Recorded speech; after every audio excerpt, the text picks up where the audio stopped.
It's sunny here in mid-July where we're at White House Field, the home of the defending champion Harwich Mariners. A little bit later with the weird schedule because of the All-Star break, but it's time for the Monday Morning Manager Show. We'll call it the Monday Afternoon Manager Show, Week 5 of this series alongside Commodores field manager Jarrod Saltalamacchia. I'm Ryan Martin. Coach, after a couple of days break, how you doing here?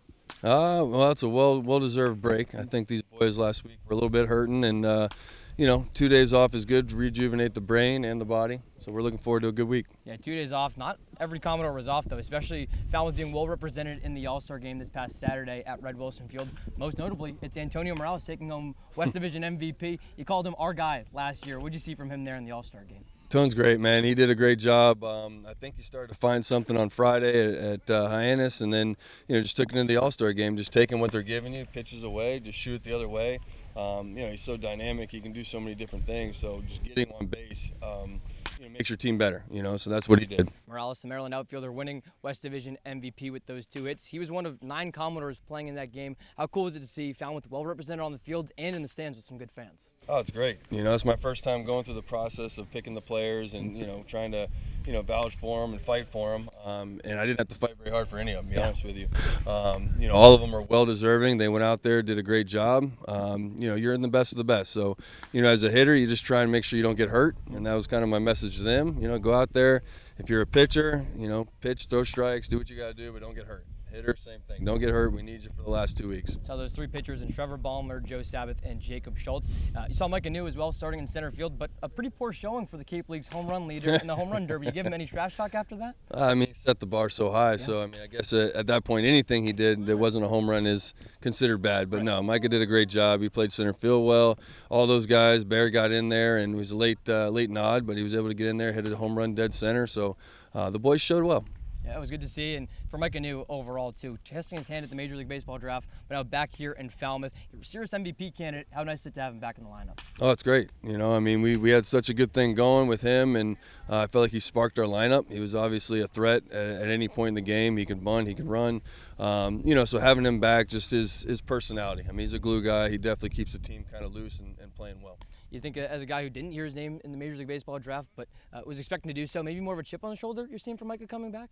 If you know his backstory a little bit, he's kind of had this stuff happen to him his whole career. So I think he's always had that chip on his shoulder, which is a great place to be mentally, I think. I was kind of the same way. So, I think he's in a good place. He understood the situation before the draft even started. So I don't think he was sitting there waiting until the 17, 18, 19 round to hear his name because, I think pre-draft he already had something figured out. Like, if I'm not going here, I'm going to go play some ball at Arkansas and put up some numbers, and we'll see you next year. If Jarrod Saltalamacchia is comparing himself to a guy, he's going to be special. Mike and Nate will watch him out in center field. This is continuing the Monday Morning Manager Show with manager Jarrod Saltalamacchia. Coach, 12 games to go in the regular season. Looking to some different goals. Maybe one you can look at is pitching. With after a sub week, the highest ERA on Cape Cod, the only ERA over 5. There's new guys coming in, old faces. What's been the message with pitching coach Todd Carroll to work with these guys and know what the Falmouth expectation is? We got to be better. That's the message clear as day. We got to be better, whether it's the game calling, whether it's our scouting reports, or whether it's just execution. We have to be better. We've got arms down there that are good. They're D1 caliber arms that can pitch against any team in the country. So they have to do that out here, and it's just a little bit more focus. A little bit more control on the ball, where they're trying to do it, put the ball. So that's kind of our focus right now is to be better at all aspects. Pitching and defense wins games, and that's what our focus is going to be. That's the focus for this team, including the 5 new guys activated before today's game against the Mariners. Let's touch on these 2 position players, starting with a catcher. You having over a decade of a career in Major League Baseball as a catcher. What do you see out of Ohio State's Mason Eckelman that he can bring to this team? He's high energy. He does a great job with that low target, so which is something we need to start doing better. We need that low strike. He's a left-handed bat, which we lost in McCann, so it's good to be able to get that in. Yemen did a great job. He's still with us, so he's still going to be a part of the team. But I just felt like it was important bringing in another catcher that can get the low strike but also swing the bat left-handed. You'll see him as a catcher. What does Caden Brumbaugh out of Oklahoma bring to this infield? He's got a long lineage of baseball. His dad played, and I got to know him a little bit through TJ Coates, and he said he's a gamer, he's a player. He obviously did well for Nebraska, but talking to Oklahoma coach, they said, listen, this kid will do anything you ask him to do.